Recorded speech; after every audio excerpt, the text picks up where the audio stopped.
Hi, welcome to Aidans Railways. Today we're going to look at another model. Today it's the Hornby R2151. It's a J94. It's a Longmoor military railway locomotive, and if you've been watching my channel for a while or you've watched some of my other videos, you'll probably know that I did a review on the R2151 previously, but this one is different. If you've watched that video, if you haven't, have a look up here, there'll be a link. But if you've watched that video, you will know that, as far as I'm aware, Hornby made 3 of those locomotives, all under R2151, 2 of which had a suffix of A and B.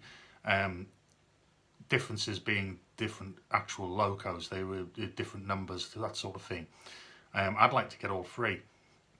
Luckily, recently I was in a situation where I went into the model shop and lo and behold, another R2151 had actually come in second hand as new virtually. And this time it was B, so it was a no-brainer. As soon as I saw it, I knew I needed to get it, and I did so. It wasn't a particularly recent purchase. It was in the scale of a year, but it was definitely it was a good few weeks ago. But I've been reviewing other things and doing videos on other things as well recently, so it took a while to get to this stage. What I want to do is take the loco out, have a good look at it, because there are some differences between that and the other one, other than just the running number. So I thought we could get the one I had originally out, which was fleet number 157, and we can get this one out and we can compare the two, have a look at the differences, put it on the rolling road and see it running on that. Don't forget, at the end of the month there'll be a running session with all of the locos that have been reviewed, anything like that, any rolling stock, and we'll just do one big running session. But for today I want to take a look at this, and that would mean there's only one more left to get. So that will be suffix A. So at some point, hopefully, our paths will cross and I'll be able to get a hold of that one as well. So we'll move on and I'll get down to the green mat and we can have a look at the pair of them together. So here we are down on the green mat. So this is the box for R2151 and it's B. Yes, definitely B. I didn't pay this price for it. This is just an original price that was on the box. But I've left it there purely because of its this age. There doesn't seem to be any signs as to where it was originally purchased, but it certainly doesn't say anything on there. But you can see the price, and I'm guessing that would be about the right price for it when it was new. The box has got a few scuffs on the corners and things like that, but nothing really to worry about. But if I just bring it round there, you can see it is R2151B. Longmoor military railway class J94 War Department austerity McMurdo. So already you know straight away this one's a named locomotive. So we'll get it out of the box and we'll take a look and then see what the differences are between this and the other one. Now, rather interestingly, we've got the usual operating and maintenance instructions, but you can see there they are, definitely the instructions for this one. Now, I'm pretty sure that that means it was made on, or rather boxed and packaged and things like that, on the 2nd of the 3rd, 2002. So, it does make quite interesting, because that would make that, what? It's going to make this 18 years old. It's still in great condition. Like I say, as usual with all of these, you've got the usual instructions telling you what to do. And trust me, those instructions there for removing the cab and the body, they come in very useful. Incredibly useful, because quite frankly, when I came to get this, I immediately gave it a service and I had absolutely no idea how on earth to get that body off and in what way it came off and anything like that. So never lose these things, because they really do come in handy. So I'll put that to one side for the moment, and straight away we can see it there. Now, out of the box, I've actually got the other one out of shot, and I can immediately see the differences between the two models just on this side alone. But we'll take it out and we'll have a closer look, and then hopefully this camera will focus. So what we've got there, J94 in Longmoor military blue, red lining, very similar to the other one, but this is where the differences kick in, and I'm going to bring the other one into shot in a moment so that you can pick these differences up as well. The builder's plate here, which Hopefully it'll focus in. Great print, absolutely great print. Right, you can see leads there very clearly. I don't know if it'll focus in any better there, but we can still read that. I think it's Hunslet, Clark and Company. But you can really pick that out. Now that is it's got the black background. Now the other one has got the red background. So that's a small difference. It's nothing major. The print for its running number at 156. Now that is much smaller, considerably smaller than that of the other one, which is 157. So they are brothers or sisters or siblings, if you want to put it that way, in the fleet. But it's also got, you see that? Is it going to focus in? We've got that lovely little crest there. Now, that it doesn't appear on the other locomotive. It doesn't appear on the locomotive. I'm going to assume that these are prototypical of how they would have been at Longmoor. I'm just going to make that assumption. I do research quite a lot of Longmoor. I'm on several social media sites with the Longmoor Military Railway, that sort of thing, and a lot of these had repaints, almost changes to their appearance as well when they starred on films and things like that. So there's no way of really determining exactly what they all had. I mean, you can have the photos, which are mainly in black and white. There isn't an awful lot of colour imagery there for Longmoor, but we're going to assume that this is absolutely prototypical. So we've also got a nameplate of McMurdo there. Now, I do know, because obviously I've got the Bachmann 280 War Department austerities as well, and I do know from some images of more recent photos of Longmoor locomotives in preservation, a lot of them actually have that crest above their nameplate. So maybe this was a period where they weren't, or they just didn't share it that way. I really don't know. But if I just bring the other one into shot now, and hopefully we can see them together, you can see those differences just on this side, that you've got the most definitely the type print there for 157 and 156 are completely different. You can see that actual little badge there isn't on the other locomotive at all, and obviously the Hunslet Builders plate is in red on 157 and black on 156. They do share the same chimney, which is something that is different on some of the J94s at Longmoor, but we'll put 157 back to one side again for the moment as we turn the logo around. So right up the front here, very basic, very simple detail, but absolutely effective.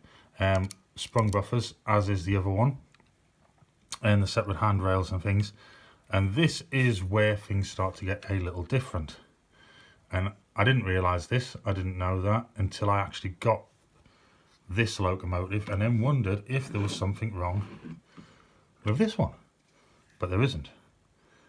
If you actually look, and I'm going to see if I can zoom in a bit here and make it a little easier for myself. Let's get these positioned nicely. There we go. And we'll try and zoom in a bit. There we go. So you can see here, apart from the obvious differences that we already discussed on the other side, we've also got this extra pipework along here on this one. Now that I do find interesting, because it's obviously showing that difference in that locomotive, and a lot of these were modified in different ways in real life, prototypically on the railways. I am aware of one of the actual J94s from the Longmoor Military Railway actually had a section of the water tank here cut away, obviously welded back up, but it was cut out, and there was Westinghouse pump fitted in that place. Offhand, I don't remember which one it is, but I do have an image kept away. The only flaw with 157 that I need to sort out, but I've actually got the parts ordered, is that one of the, you can just make it out here, one of the actual little coupling bolts there for holding that rod on is missing out of the centre. It doesn't actually stop the loco running. I'll say that now. It doesn't stop it running, but I'd rather not run it. in that condition. But I've actually ordered the parts, and I'll just replace all 3 along this side as a matter of course.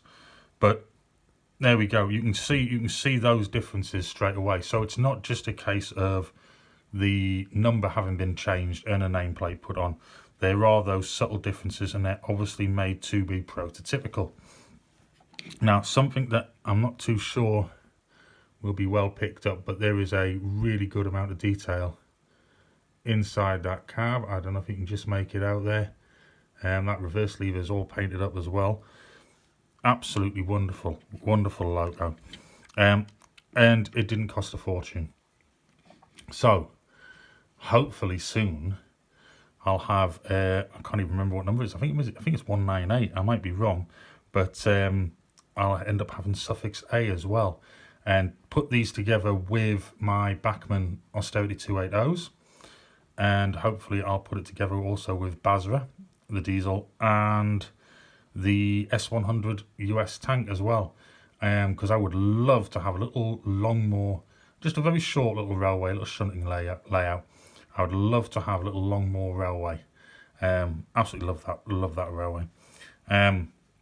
But you can see there are differences, so it doesn't just look, when it's on a layout, like you've just renumbered them. It does look great, and I'm glad that Hornby had made all 3 in the past.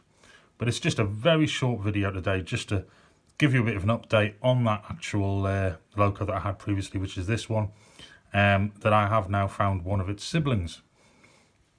And as I've said before, I would really like to get the 3rd one as well. All 3 stable mates together. I did have the catalogue, and I can't find it. I've mislaid it somewhere, but I did have the catalogue for the loco that's missing out of these 3.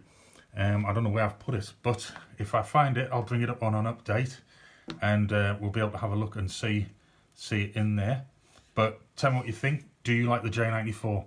I know that someone spoke to me on the video for this one, saying that they like it and they would like to get themselves one, but they just don't know which one to get, and there are so many out there. These are the Hornby ones. I know there's the DJ models ones are kicking around still, and obviously there's the Daypole ones, to which I do have a Daypole J94. I'm going to do a video on that as well and compare it to these, because that also, although it is the same tooling, it's a much earlier model though, the Daypole one, but there are some differences on that one as well. Noticeably as well, the chimney. These do change, and you can change these as well, because it's just held on with the screw that holds it onto the chassis. But I'm going to flip the camera around, and we can see McMurdo here just rolling on the road, and just see how well it runs.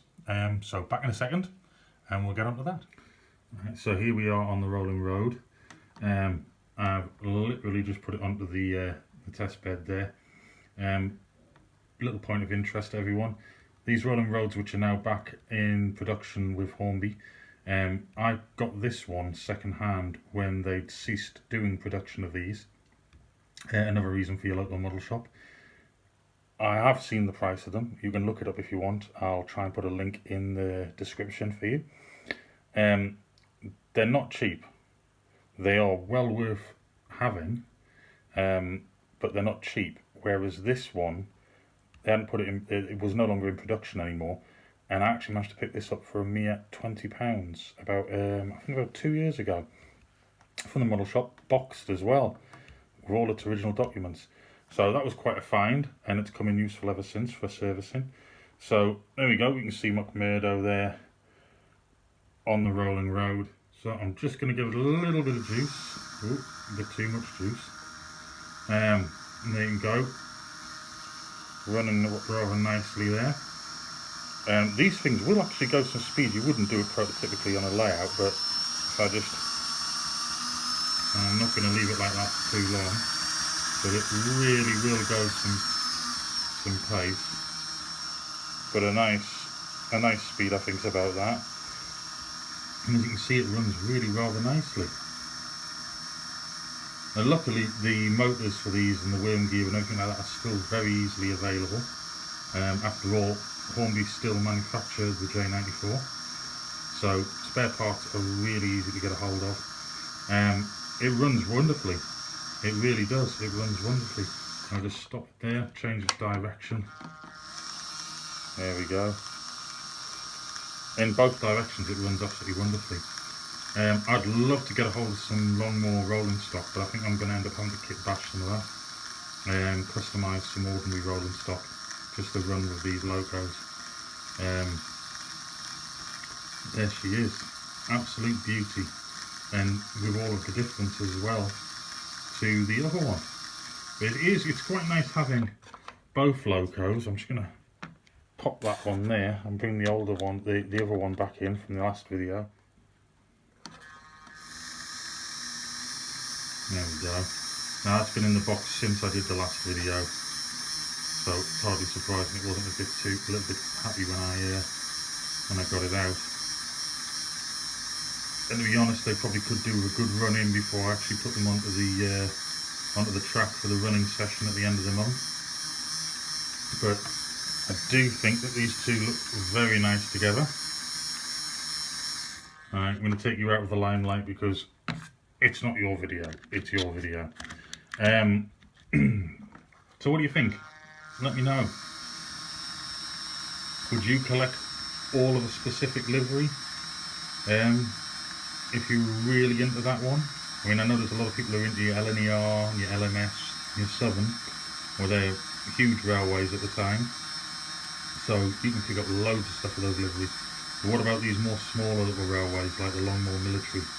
If they were all available, would you collect all of that particular type? Let me know in the comments. Let me know what you think of this little steel little buy.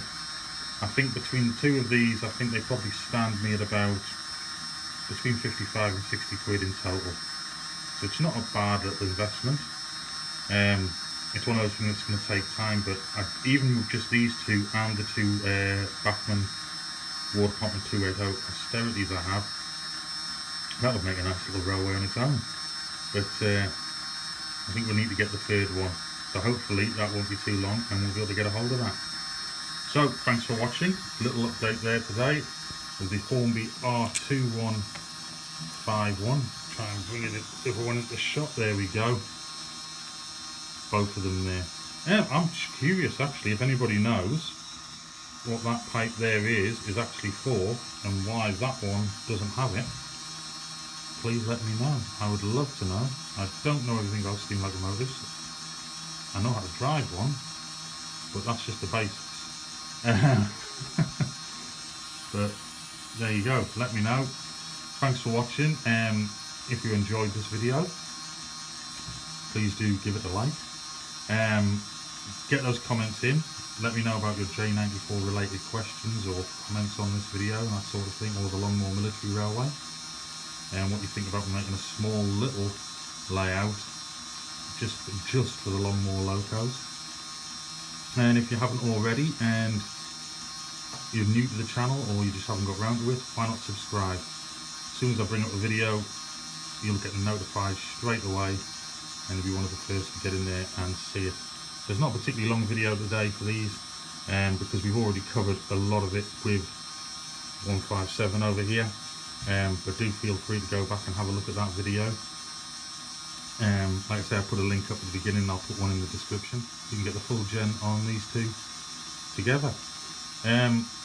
If number 3 comes along, I will be sure to let you know, but I don't think we'll go to this extreme. I think I might just go for a running session if the third one comes along, to let you know that unless there are some huge differences in that loco, in which case it will warrant there being another video just for that one.